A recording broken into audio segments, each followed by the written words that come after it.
What is up, everybody, and welcome back to the Small Lake City Podcast. I'm your host, Eric Nilsson, and we have a treat of an episode for you today. If you have driven down 5th South recently, especially past 2nd East, you've probably seen a pink sign that's gone up recently in the past 6 months that says Babies on it. And if you've gone inside, you've probably had a delicious Bees Bagel. So this week's guests are the 3 founders, Eric, Cyrus, and Koby, who all come from Massachusetts area and decided to follow their dreams of chasing snow and good skiing to come here, and then decided that they wanted to start a restaurant and landed on bagels. So come here, listen about their story, about how they ended up here, working together, and all of the fun times that they had. Such a cool group of dudes. Excited to have their story out there and hear more about what they're up to and what they're looking forward to in the future. So check it out, and let's hear from them. Dude, I can't remember. But okay, so here's one thing I've been juggling about since I first got introduced to you guys is what do you collectively call yourselves? Because my brain's been going wild. Are you guys like the babies? Are you guys the baby brothers? Are like I can keep riffing. Like we can find something. We're babies. We're just babies. We are babies. The babies. Collectively, the babies. Some babies. Yeah. Babies. Just babies. How many babies do the babies have? Zero. Yeah. Well, it makes sense because then you guys are actually like right. We are the babies. Can't have babies. Yeah. True. I am actually having a baby. But not Not yet, yeah. and not right now. Not right now. Just welcome to the show.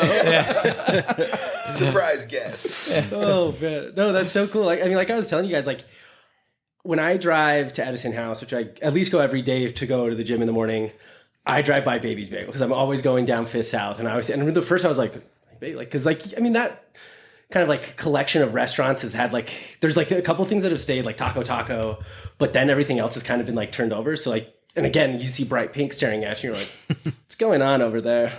But I can't remember who it was. It was either Kendall, like the Queen of SLC, or Mile High Food Fairy, and they posted about it. I was like, all right, it's time to go. And I got the scallion cream cheese because before the hot menu was there, and I was like, all right, like game on. Like, because like that's the thing that frustrates me is like I'm a big bagel person. Like I traveled the country for 6 months in a van, and like my thing was like I want to find like breakfast sandwiches. I go like there's a lot of good experiences to be had. And like, while I would consider like a good bagel sandwich a subset of breakfast sandwiches, it's like when done right, it's the greatest thing in the world. When done poorly, it's the most average thing in the world. And so I'm so glad that we have another contender for a great bagel breakfast sandwich in the city. Not even that, but just good bagels in general. Those are hard to come by. But stoked to have you guys. So the babies themselves, this is the first time we've recorded with 3 people, and I'm very excited. But maybe just go around the horn really quick and kind of give yourself a quick introduction so we can put some names with some voices. Sure. My name's Eric, baby number 1. I've been living in Salt Lake since I was a pandemic move, so moved here in 2020. Nice. Welcome. And yeah, stoked to be here. Wait, so where were you from originally? I grew up in Massachusetts. We all grew up in Massachusetts, outside of Boston. I didn't know these 2 are brothers. I didn't know them. I met Cyrus in California when we were living there together after like college. What a rat race of a place to end. You're like, fine, we'll stay in the middle. Yeah. All right. Okay, cool. So interesting. So yeah, okay. Massachusetts, it's all coming together now. Mm-hmm. So and then the brothers themselves. Yeah, I'm Koby Elias. I'm also baby number 1. Grew up outside of Boston with Cyrus. Moved to Utah 10 years ago at this point for business school, actually at the University of Utah. Cool. Got my MBA. Great school. Yeah, Go Utes. Go Utes. And yeah, had been here, found a job after school, bought a house, met a girl. Rest is history. Started a bagel bakery. Yeah. I mean, that's the logical progression. Right. Find someone that likes you, like each other enough, procreate bagels. Absolutely. I am Cyrus, baby number 1. And I'm baby Koby's baby brother, as you may have mentioned. I also kind of a pandemic move. Koby kind of has like a pretty big gravitational pull, I'd say, and has kind of sucked people from all over the country into Salt Lake City. It's not as bad as it sounds. It's more comforting than I don't know. There's ups and downs, but I loved coming to visit when he was out here at school, and the pandemic hit, and it was like, all right, Salt Lake, let's do it. Heck yeah. And moved out here with my now wife. And yeah, Eric and I kind of like, we were like daring each other. Like no one thought the other one would do it. And it just kind of ramped up until we both lived here. We now own a duplex together, live right next door. We got a whole like commune thing going on. That is a lot of time to spend with people. Agreed. A lot of time. Yeah. But I mean, if it hasn't broken yet, it's like I don't know if you guys ever heard of like the 3-month rule in dating, where like anybody can fake being someone for 3 months. And then the wheels come off. So like it's like that lovebird love. They're like, oh my gosh, we love each other so much. It's never been better. 3 months later, never mind. They're not who I thought they were. I'm not who I said I was. And we're out of here. Yeah, our wheels came off a long time ago. Yeah. No, that's awesome. So was there ever? It's not like you two grew up with planning to start a bagel business since you were like playing in the sandbox at 5 years old, or like where did this like initial idea incept from?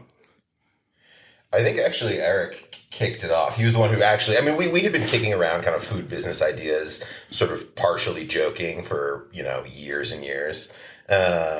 And Cyrus won't tell anyone this. Cyrus, but worked at Chez Panisse. He was a stage at Chez Panisse, restaurant in Berkeley, Bay Area, kind of institution.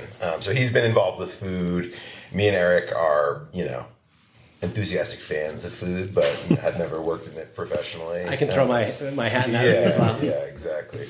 But, we had been sort of, I don't know, kind of kicking around, should it be pizza? Should it be bagels? Should it be, a bar? Should it be like, what should we do? And I feel like all of those are like social foods. Mm-hmm. So I feel like you wanted to be able to create a place where like, hey, like, come hang out, come enjoy the time. Because like, I guess food in itself is sitting down and enjoying time together. So I like that there's like, in all those ideas, there's some sort of community aspect to it. But I think it was Eric who was finally like, all right, let's cut the bullshit. And you guys won't shut up about that. Yeah, I think they talked about it more than I dreamed about it myself personally. And I was kind of in between work for a couple months and had some extra time to work on a project. So you took like the pandemic, like baking just to the next level. To the next level. Yeah, and it was one day when Cyrus and I were skiing, and I thought, can't be that hard to start a bakery. That was 16 years ago. We made it past the 3-month rule. We did make it past the 3-month rule. That's love.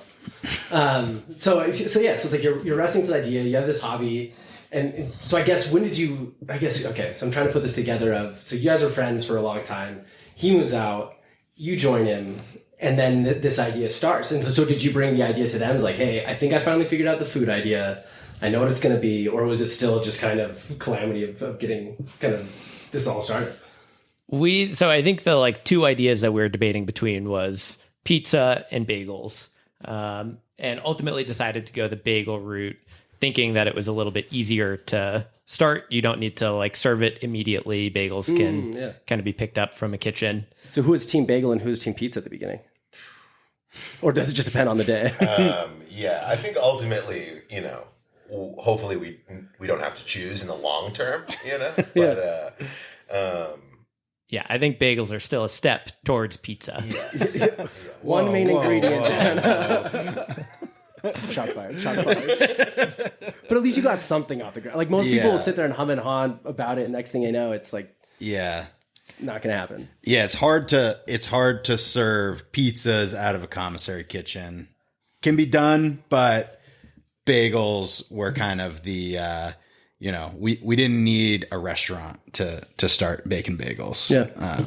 And so that was kind of how the decision was made. We didn't have like a ton of capital. We didn't have a ton of time. Honestly, we were all working full-time jobs. And so yeah, we could kind of dip our toe in with bagels, it felt like. Yeah. So before this, not a ton of experience. Like, it's not like you have this side hobby, I guess, unless you have your pandemic hobby, to just like start cranking out bagels. It's something like learned. Like, the only reason I ask is so someone I've had on the podcast, Ying Nance, who founded like Chubby Baker, and like she like had no idea, and then all of a sudden she like dupes me saying that she got these donuts from the Chinese market, and I eat them, like, these are amazing, where do I get them? She's like, got you, opening in 2 months. And I was like, all right, well, the old bait and switch. Now I have to pay for that.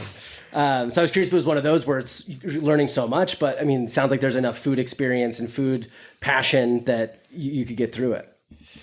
Yeah, I think food has been like a really big part of our lives, and it's something we've like focused on quite a bit. I had baked bagels specifically like at home, kind of learned how to do it.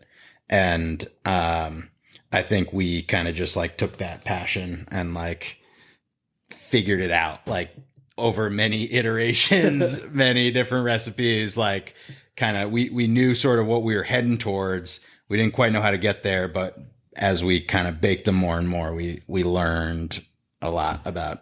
Yeah, I'm surprised you guys can even like eat a bagel today. Like, if I had eaten that, like gone through the whole like research side, development side, and then again like cooking them every day and being like, well, what's another one? Like, I would be so sick of bagels, and I probably would have bread again for the rest of my life. Yeah, I mean, I probably eat like 15 bagels a week. Yeah. I really try. I mean, like, most of the bagels I eat now are sort of like, I've been up since 4 a.m. baking. I've like had 6 cups of coffee and no food, and I'm like sweating bullets and panicking, like mid, service shift out, like getting crushed on a Saturday, and I'm like stuffing my face with a bagel. And that is not the best way to eat a bagel, actually, it turns out. So I also like try to like, have a bagel at home, like sit down, toast it, or eat it fresh enough, and like they're better that way. But I don't know. You can't always choose your circumstances. Right. So if you're ever like in a foxhole in a war and you need to eat a bagel, that's similar to how they usually eat most of their bagels. Some sort of like zombie deliriousness between exhaustion and just needing to get bagels out of the oven. Yeah. So cool. So you guys have this idea. You're like, all right, cool. Bagels number one. We'll come back to pizza. Who knows? I mean, what were the first steps from there? I mean, because like, how did you think about that location? I mean, menu development. I mean, what were kind of your first steps, and how did you go about tackling those? So we tried to figure out how to make bagels. So Cyrus mentioned that he kind of had a recipe that he had been working through. So we started there and then just tried to kind of scale up. And just a quick note, this is like 2 years ago. Like, we've been doing this for a long time. Like, that space that we're in now was not even a twinkle in Eric's eye, That's our third kitchen that we've been in. Oh, okay. Ooh, okay. Or I guess fourth if you consider home kitchens. Well, then I was gonna say, well, then there's the duplex. So it's all coming together now. But I think one of the biggest surprises for me was just like going from that, baking a dozen bagels at home to trying to scale up, and how finicky bagels are. I mean, I feel like we're still, bagels come out different every day, depending on the temperature and humidity and, all these different factors. Like, even like on that note, there's a YouTube video I watched. I mean, this was probably years ago now, but they were interviewing one of like the biggest producers of bagels in New York. And he's like, oh, well, like my recipe changes whatever month of the year it is, because in the summer, everything's going to cook a lot different than it does in the winter. Exactly. And I'd like never, and then obviously like that, like principle like scales with how many bagels you're cooking. So fucking nightmare. There's some trauma in there. We will unpack it. If we can't, I know someone that can. So we all come out on top. Yeah, so it took us a long time. I mean, we, had been baking bagels, and then we started kind of January 2022. When we decided to kind of give this a shot. And we didn't sell our first bagel until May of that year. Oh, wow. So it took us a long time of baking, multiple times a week, to try and figure out like how we can get a product that we are satisfied with. Yeah. And then it, was another year plus before we developed a menu and had a store and we're just doing bagels at the beginning for a long time. Yeah, it was fun. It was fun to do it out of the commissary kitchen. I think like it let us like, yeah, with low capital investment, like, and anyone who's interested in like starting food businesses, I think the commissary kitchens in the Valley are like a huge resource. You can go in low capital, kind of rent the space by the hour, test your stuff, get a website set up, sell it like, to the early adopter Instagram folks who are out there like looking at the new stuff and sell a little bit of it. They'll help you. They'll provide feedback. They'll help you workshop it. And like, that whole process of like starting small in the commissary space and like growing was, I think, really critical to like being able to now, had we just jumped into like what we're doing currently, it would have been an absolute disaster. Totally. Especially like going back to like, we needed time to perfect the menu and what we wanted to do. Like, I mean, you start having all of that overhead and that runway gets very tight very quickly. And like last thing you want to do is go to market with like a suboptimal product. Yeah. And it's funny because like Corinne Benoit, she's the ambassador for Yelp in the area. And so she said the same thing. Like, it's so nice that we have, I mean, it's kind of like similar to e-commerce with, goods, like the thought of trying to open up a physical store and trying to sell goods right away. That sounds terrifying. And similarly, to be like, I'm going to go buy a whole storefront. I'm going to install a hood. I'm going to install a grease trap. I'm going to do all of this shit to try to make that work. Impossible. Like, no, like commissary kitchen, test it out, get the right audience to get it. And then do that if you feel comfortable. But that's like such a huge leap that used to happen so much, but now thankfully it doesn't. Yeah. And I think it's not just the like testing those things, like kind of seeding the market, getting your name out there. Like, I think that was sort of invaluable for us. Like the number of people who we saw every week at the farmer's market who then started showing up at the shop, and or like folks who we had given bagels to, kind of influencer people who then like are now kind of feels like lifelong fans, and like they've done so much to help us kind of get the word out. It's always like, and that's like one thing that comes through so much in the podcast is like it sounds so cheesy, but like the like Deseret itself of like this beehive that works together, like really does want to help and support each other. Like it's found everywhere. Like in everybody I've talked to through like, art, through business, through food, it's like always this kind of group of people willing to help each other. And I've experienced that countless times, like doing this, and it's so fun to see like, however different in backgrounds we are in like different stages of it, there's usually someone's like, like, let me know, what can I do to help? How can we do this together?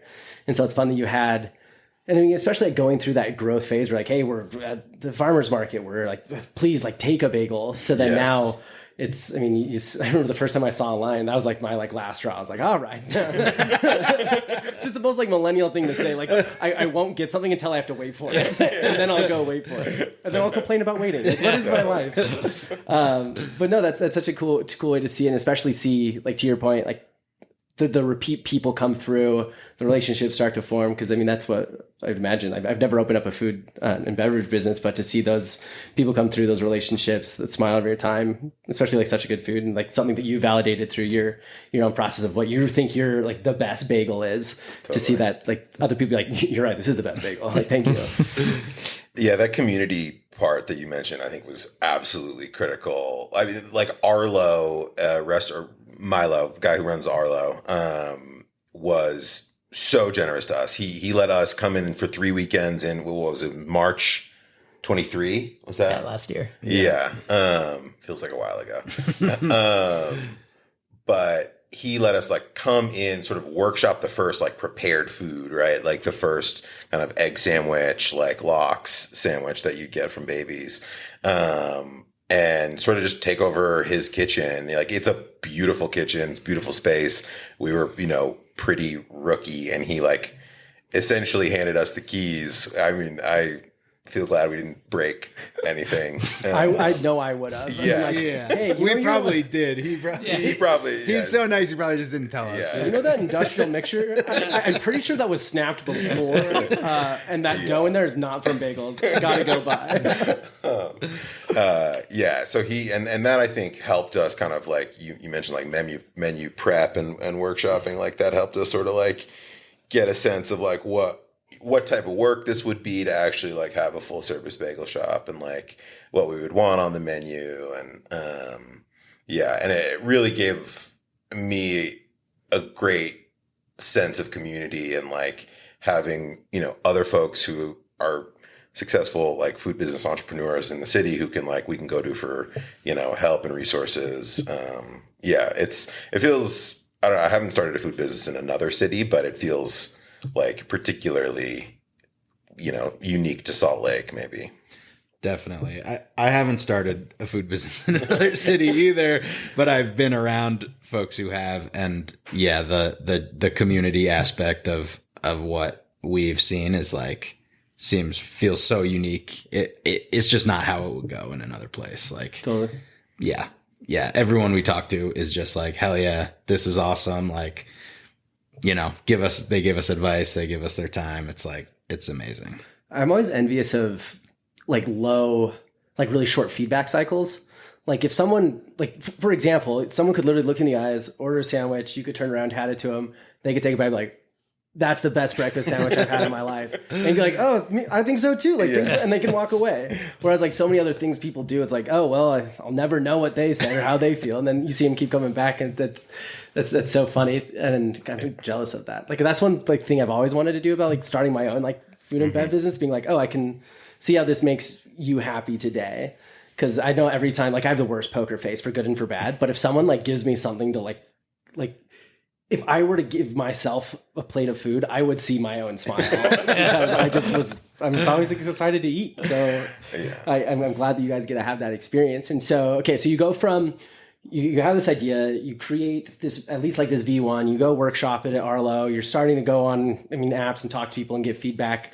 And so at what point was that next step? Because you mentioned that the Fifth South location wasn't the I guess third or fourth, but so you went from Arlo to, where was the next stop after that?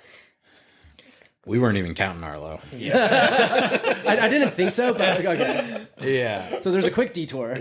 Yeah. We had like 2 commissary kitchens down in South Salt Lake. Cool. And we ran the Arlo pop-ups out of one of those commissaries. Got it. Okay. So we baked down in South Salt Lake, and then we'd come up in the morning, bring the bagels, and we'd do the prepared stuff up at Arlo. Nice. And it was a couple months. When did we moved into the Canella spot in May of last year, 23. Okay. So a couple months after those Arlo pop-ups. But we didn't have a cafe. We weren't running a full menu. We were basically just running the kitchen and doing like retail bags of bagels out of the front, similar to what we were doing at the farmer's market. Nice.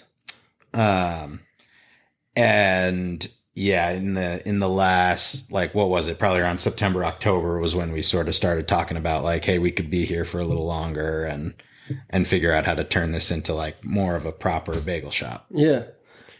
Yeah, it was very opportunistic. We moved into the Canella spot is what we call it, because that's what it was. Makes sense to me. We moved there kind of just as a commissary kitchen so we could expand the number of hours we're renting it kind of by the day instead of by the hour, which is what is typical at a commissary kitchen. So we thought it was a good way to kind of expand and add more days to our offerings. But it came up in kind of September, October. The landlord had been trying to rent out the space to another restaurant. And we got the opportunity, said, do you want to take over part of it?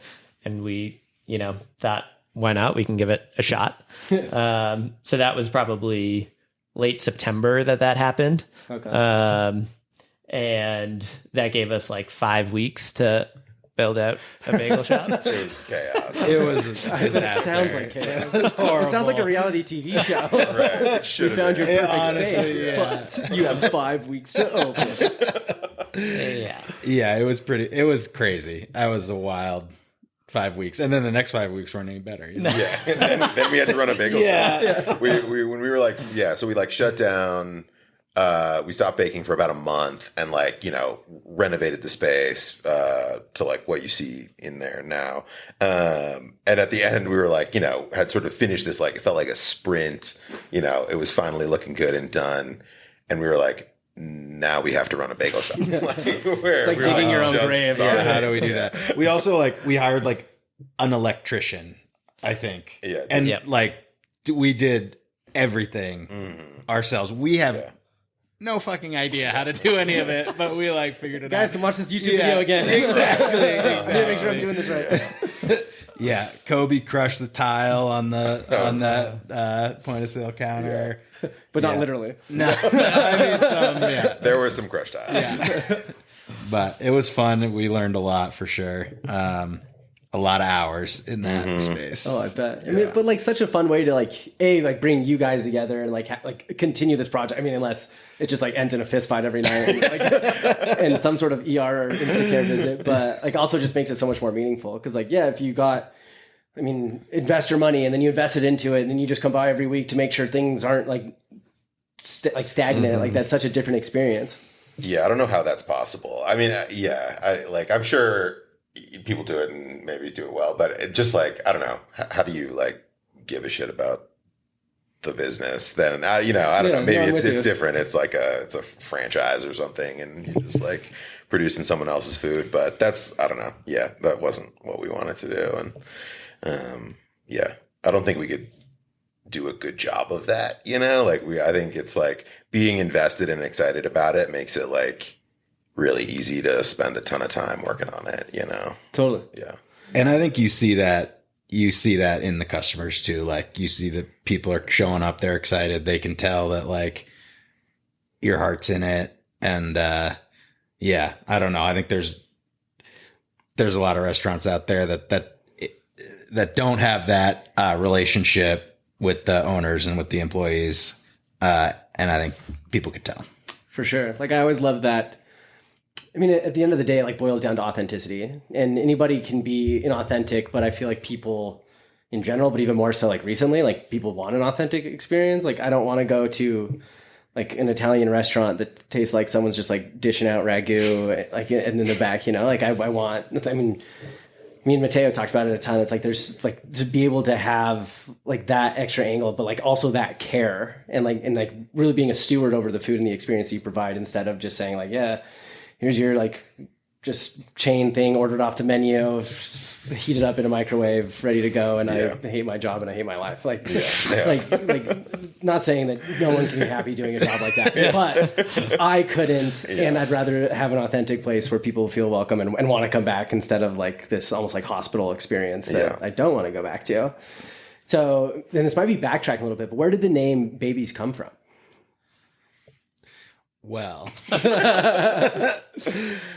we felt like babies just never got enough bagels, Babies are getting baby food, they're getting cream spinach or whatever. I don't know. I don't have a baby, but I know one thing, and it's that babies are not eating enough bagels.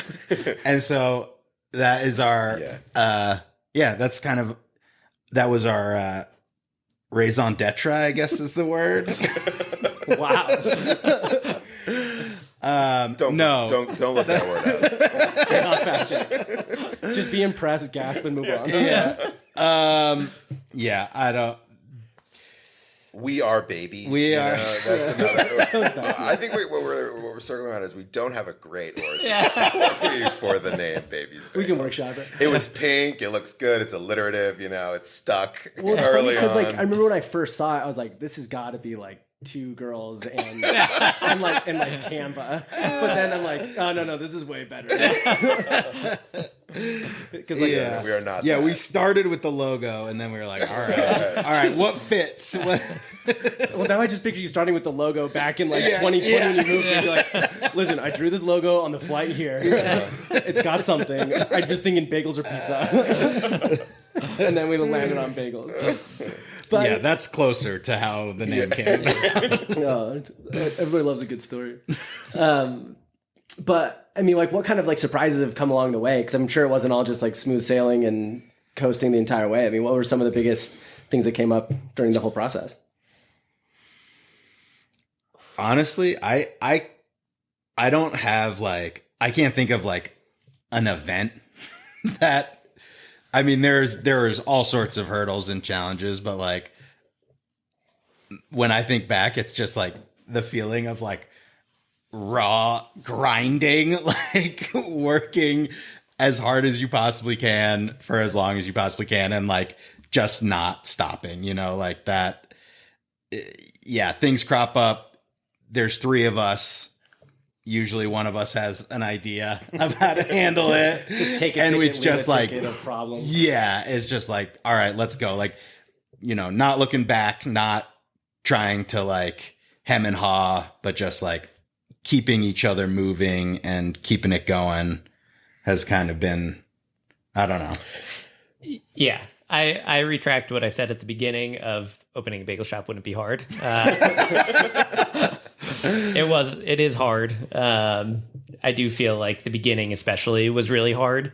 I think honestly the hardest part is just like being accountable to each other. Like it wasn't an established workplace, like we're all 3 friends. Like how do you keep each other accountable and, figure out division of responsibilities and decision making. I feel like that took a long time for us to kind of get the hang of. We often start our meetings with a feelings-based conversation. So just want to feel this out before I walk in. How's everyone feeling today? Yeah. That's why I'd be like, okay, I'll table this one for tomorrow. All right. But I also think it's important because, you hear so many stories of things going south with friends because of some business thing, and they never like make that bridge back. And so it's nice that you guys have it's been hard. Like, I don't think any of you would be like, wait, you guys, that was hard for you guys? I was sleeping in the back. But at the same time, you guys are obviously all still, unless you guys are the best actors in the world, you guys seem to still enjoy each other. Still neighbors too on top of it. Maybe it was, it's silly as we joke about it, but maybe it is like being that cognizant of be like, where are we all at right now? And who can do what and when? I do think, we definitely do that, right? There's like, folks have a little bit more time. We in this few months, someone's going on the Grand Canyon, someone, we could like pick up the slack. Someone's having a baby. I'm trying to build some credibility. I've been working a lot of baby shifts. So. Koby's just doing everything for the next couple months. But I think I don't know, being able to kind of, having a forum, we sort of joke about the feelings-based conversation, but I do think it is like a serious forum where we bring up like stuff that is challenging and difficult and like work through it. So I don't know if there's like a secret to it, but like, being able to like communicate and like if something's bugging you, addressing it, rather than just letting it, kind of fester, I think is the only way. Smart. Yeah. Got something to share? I'm feeling good today. No, I think another kind of tricky transition piece that like going from a business where the 3 of us do absolutely everything to a business where we have employees and we are training people and like having other folks do some of the work has been really interesting. We've got like an incredible crew that just they do an amazing job. But figuring out how to like dealing with each other is one thing, but then dealing with other people too. It's I'm definitely still learning how all that works and shakes out. But it's been fun, like getting other people on board and getting people like excited about it and, in on the vision sort of. Yeah. Especially like, cause it goes from, again, making bagels in your own kitchen to also like, oh shoot, we got like people we're responsible for these people. Yeah, we have to give them work and have things to do. And then, again, like, but it's all when done right. Like, more heads in the family and more people to join in on the vision. Actually, a question. So there's like that one brick, the clear brick that has all the babies in it. What happened there? I'm just, every time I see it, I just like want to be like, well, like, I don't know, some sort of background story, but there's got to be something. So we had a friend of ours, Dana, who's helped out in the kitchen as well. But he came in as we were like doing the build out, and we were basically like, we need all the help we can get. Anyone who wants to come in and help, like you can paint, you can drywall, you can like do whatever. And Dana comes in and he's like, there's a broken brick, and he pulls it out and he's like, can I have like, I don't know what it was. It was like, can I get like $50, $150 budget to make something fucking awesome here? And we were like, hell yeah. I love where your head's at. Take my money. It might have even been like $25. I don't know. And he just like, we like kind of got ideas of what he was working on because he had these tiny little baby things and like glitter. He's going, glitter, epoxy. We're like, okay, this is gonna be rad. Yeah. Just going so deep in his bag. It's just ready to go. Yeah. It took him probably like, I don't know, 3 or 4 days. I just imagine everybody running by, there's drywall going up, people are painting, and he's just like, don't step on my brick. The artist at work. But it came out awesome. And that has got to be like the most Instagram thing in the fucking store. I just imagine the first, like, you open, people start coming in, and then someone looks down. Yeah. Whoa. Yeah. I'm going to take a picture of that brick. There are babies in there. Oh, babies, I get it now. And next thing you know, they're hooked for life. There we go. That's the moment we're looking for. Love that. So now, so you guys had your opening, and then now, obviously, like full menu now. What else is there to look forward to, or is it just daily bagels and good times? Daily bagels and good times. We're going to do more stuff, I think. Totally. There's a lot to look forward to, I think. Yeah. For right now, we're kind of working on getting the like operations ironed out, making sure people know what they're supposed to be doing, when they're supposed to do it, making sure we know what we're supposed to do. Yeah. And, we've been kind of adding days slowly. I think we'll probably continue to do that, expanding the hours. We've been, one of our main focuses is like keeping that menu tight. Keep it like, rather have quality over quantity. Yeah. We don't need another Cheesecake Factory. Yeah. But there's probably like one or two key items that I think people would like. So I think that's kind of in the short term where we're thinking. Yeah, we've been thinking about like kicking around like a lunch sandwich. That's kind of a little bit more like, maybe a pastrami and Swiss, maybe a, I don't know, tuna salad, kind of classic like deli lunch offering. And then I don't know, I think we've also been like kicking around events and stuff, like doing maybe like a pizza night or something, like sort of dabbling back in some of that stuff. So then this is how you workshop your pizza idea. Right. There we go. I see how this is all coming together now. Yeah. Just keep moving it forward. Yeah. We'll have to paint over the right side of the sign if we start doing pizza at night. Just like the obvious wrong color. What happened? Nothing. Questions. But yeah, I think like what's exciting to me, and I think these guys also, is learning and doing new things. And I think that's what's exciting to the community too. Like, at a certain point, people, they know what's there. I don't, I think bringing people in for new stuff is really what gets people going. So totally. I like that idea of bringing people in for different things. Yeah. I think that's always especially when people are, I don't want to say obsessed, but obsessed like with, the brand, the experience, the community, everything, like bring them back in for something else. Know a little bit better. Totally. Might as well. Is there any advice if you could go back and talk to yourselves as you're like agreeing on Bees Bagels and taking that first step, what advice would you give yourself? Get the story around the name.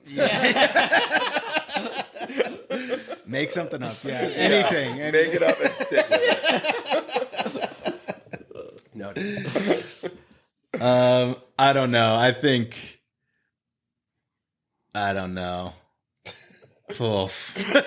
Just get ready for a lot of hard things. Yeah. I think one thing that we did that I would say to encourage us to continue to do is just like take it a step at a time. Like we didn't go from just like, hey, we want to open a restaurant, let's open one and see how it goes. Just flip the switch. It was like very much a step by step, like let's see what works, let's see what doesn't work, what feels good for us. try and like build the community alongside of us instead of just trying to turn it on and, like you were saying, have them try and come. So I think that's been really successful. It's made it fun. It's, risk has been, within the realm of what I'm comfortable with, at least. there you go. I'll stay in that area, but just like flirt. Just push it. Yeah. And just like persistence, like that's really what it takes. Like it's no day is ever like that acutely hard. Like, waking up at 4 sucks. But like, it's just the persistence of, you had a tough day the day before, like you have to get back on it and, try and figure out a way forward. Yeah. No one's going to do it for you.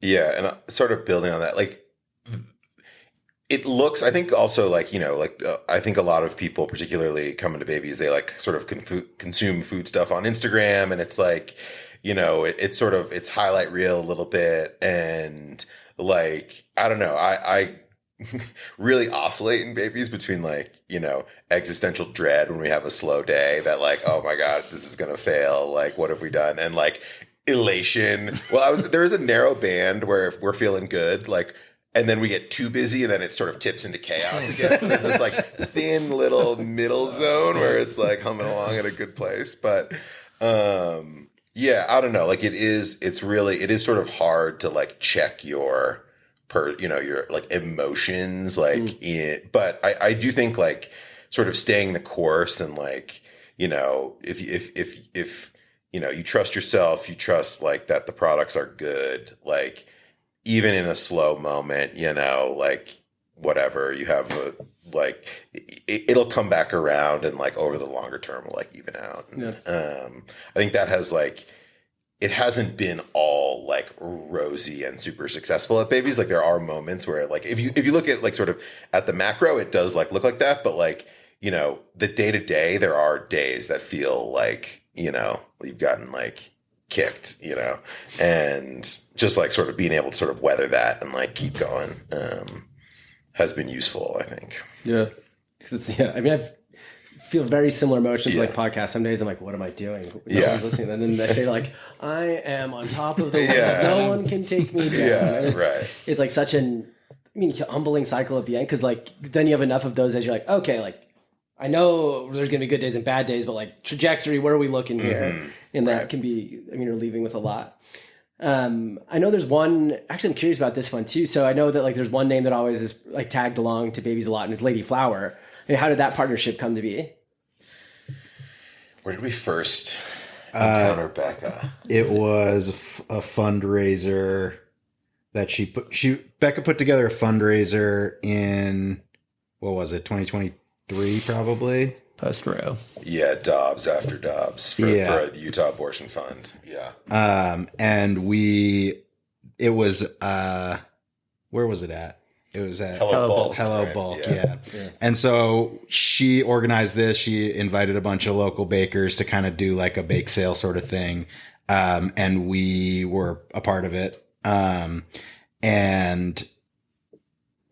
I don't know, we kind of just hit it off. Like she invited us over for latkes and vodkas. And, and it was history. Yeah. What else do you need to know? Who's this person with the cakes over here in the corner? Oh, you don't remember last night, Koby? No, I don't. Well, she's with us now.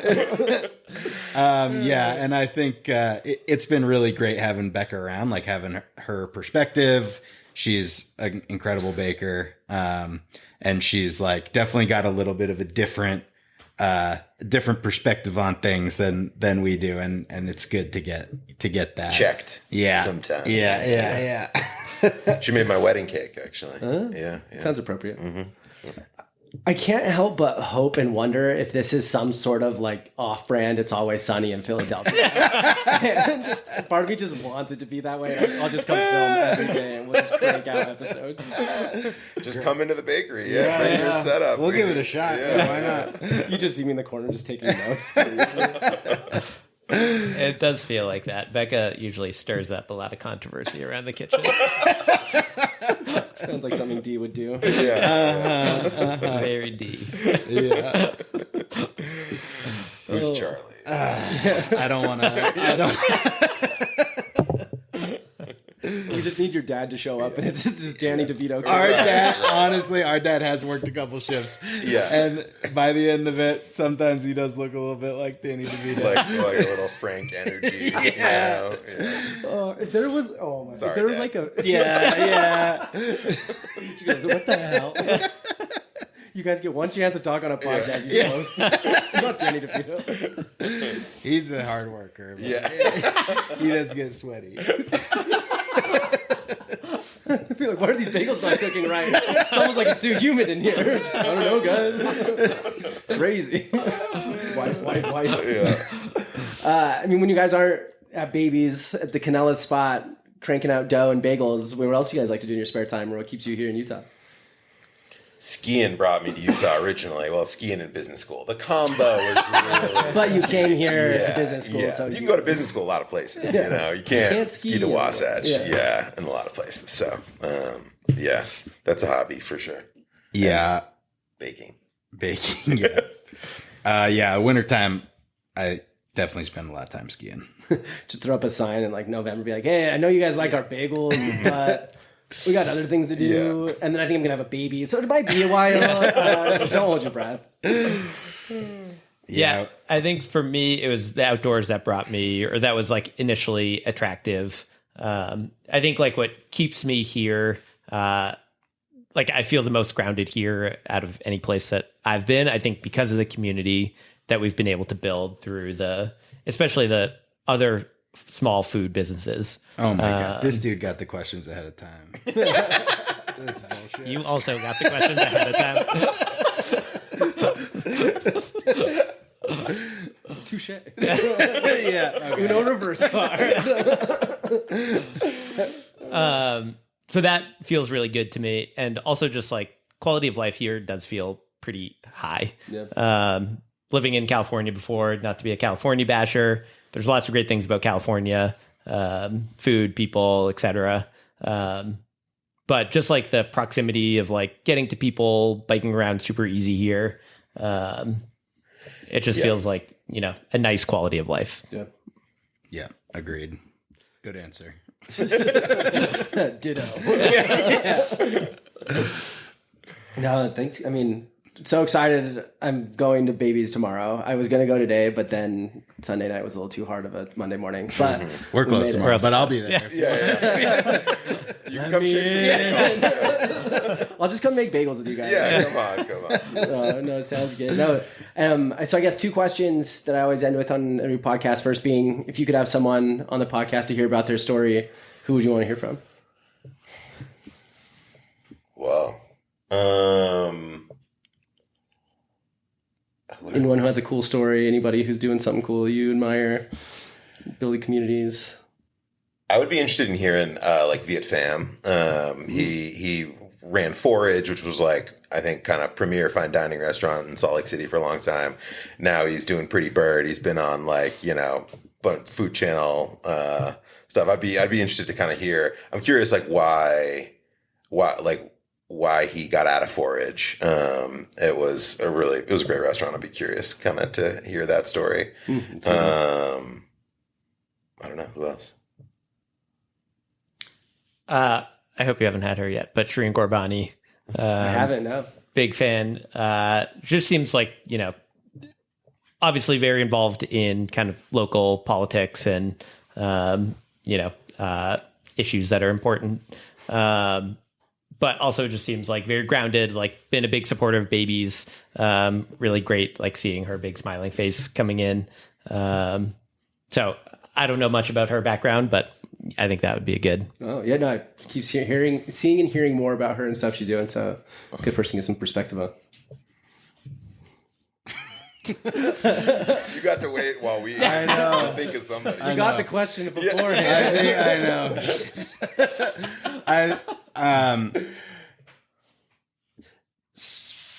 I think I would like to hear from our new candidate for Senate, Caroline Gleek. Is that how you pronounce that? Click, something. Yeah, we know what you're talking about. Yeah, I want to hear from her.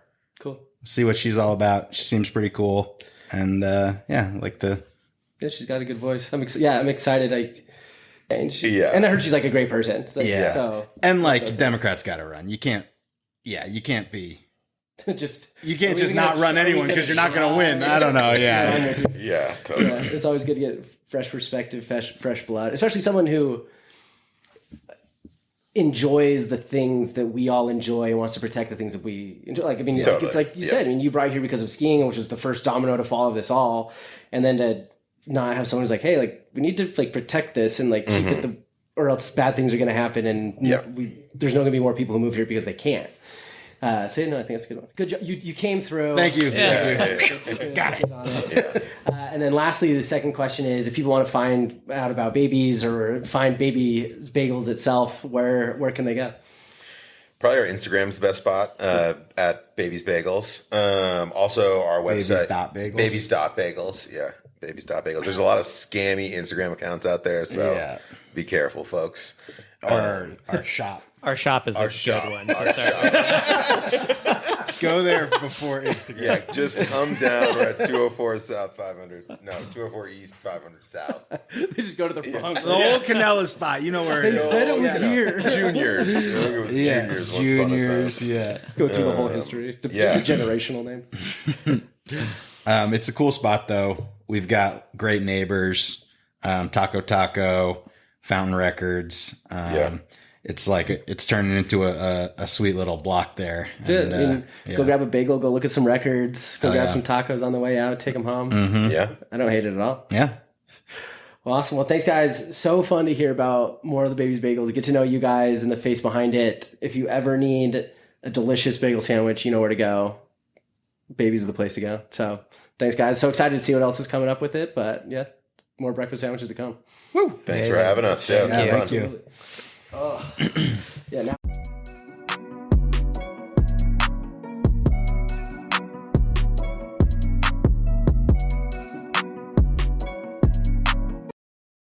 Thank you so much for listening to this week's episode of Salt Lake City Podcast.